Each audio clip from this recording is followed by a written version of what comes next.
பிச்சு போட்ட கோழிக்கறி செய்யலாங்களா? செம டேஸ்டியா இருக்குங்க. சிம்பிள் மெத்தட் தான்.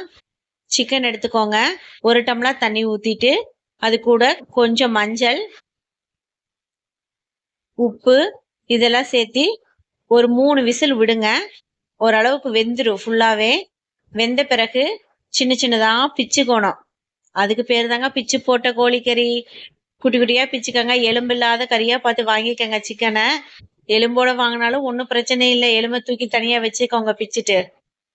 அது கூட வெங்காயம் எடுத்துக்கோங்க, பொடியா நறுக்கிக்கோங்க. 2 தக்காளி பழம், சோம்பு 1/2 டீஸ்பூன், சீரகம் 1/2 டீஸ்பூன், வரமல்லி 2 டீஸ்பூன் எடுத்துக்கோங்க. கரம் மசாலா தூள் 1 டீஸ்பூன் எடுத்துக்கோங்க. இஞ்சி பூண்டு பேஸ்ட் 1 டீஸ்பூன். நீங்க மல்லி அரைச்ச மல்லி பவுடரா கிடைக்கும், அது கூட யூஸ் பண்ணிக்கலாம். அது நமக்கு தேவைகளவா பார்த்து போட்டுக்கலாம். 2 டேபிள் ஸ்பூன் நீங்க போட்டுக்கலாம். எண்ணெய் ஊற்றி கடுகு போட்டு வெங்காயம் போட்டு தாளிச்சுக்கோங்க. தாளிச்சதும் தக்காளி போட்டு நல்லா வதக்கிக்கோங்க.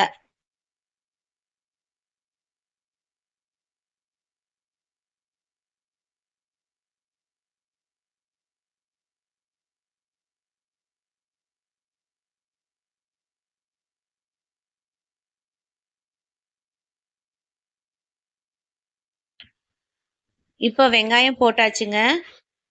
அது கூட கொஞ்சம் கருவேப்பிலை போட்டுக்கோங்க. காரத்துக்கு ஒரு பச்சை மிளகா, வேணும்னா ஒரு வரமிளகாய் கூட நீங்க போட்டுக்கலாம். நல்லா வதக்கிக்கோங்க. இஞ்சி பூண்டு பேஸ்ட் இந்த டைம்ல போட்டுக்கலாங்க. தக்காளி பழம் சேர்த்திக்கங்க. இதெல்லாம் வதங்கின பிறகுங்க, சோம்பு, மல்லி, ஜீரகம் எடுத்ததை பவுடர் பண்ணி உள்ள போட்டுக்கோங்க. இது கூட எந்த தண்ணியும் நீங்க கலக்க வேண்டாம். சிக்கன் வேக வச்ச தண்ணியை மட்டும் எடுத்து இதுல ஊத்தி அந்த வெங்காயம்லாம் வேகறதுக்கு விட்டுருங்க. எசன்ஸ் வெங்காயத்துல பிடிக்கிறதுக்கு. கொஞ்சம் தண்ணி கம்மியான பிறகு இந்த பிச்சை வச்ச கோழி துண்டை உள்ள போட்டுருங்க. இதுவும் அந்த எசன்ஸ் கூடயே நல்லாவே வேகட்டும்.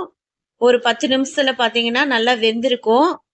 தக்காளி பழம் முழுசா இருந்ததுன்னா அப்படியே நீங்க கொஞ்சம் நசுக்கி விட்டுக்கோங்க. இது கூட மஞ்சத்தூள் கொஞ்சம், மிளகாய்த்தூள் கொஞ்சம், மிளகுத்தூள் கொஞ்சம் போட்டு நல்லா கலக்கி ஒரு 5 நிமிஷம் வேக விடுங்க. 5 நிமிஷம் வெந்ததும் ஆஃப் பண்ணிடுங்க. அதுலயே மண்பானையா இருந்ததுன்னா அதுலயே இஞ்சிக்கும். நீங்க நார்மல் வேற ஏதாவது பாத்திரத்துல வச்சீங்க அப்படின்னா கொஞ்சம் தண்ணி இருக்குங்க. ட்ரை ஆன பிறகு நீங்க ஆஃப் பண்ணிக்கலாம். நான் மண் சட்டியில வச்சதுனால தண்ணி கொஞ்சமா இருக்கும் போதே நான் ஆஃப் பண்ணிட்டேங்க. ஏன்னா கொஞ்ச நேரத்துல அது இஞ்சிக்கும். உள்ள எண்ணெய் பிரிஞ்சு வரும்போது ஆஃப் பண்ணிடுங்க. சூப்பரான டேஸ்டியான சிக்கன்.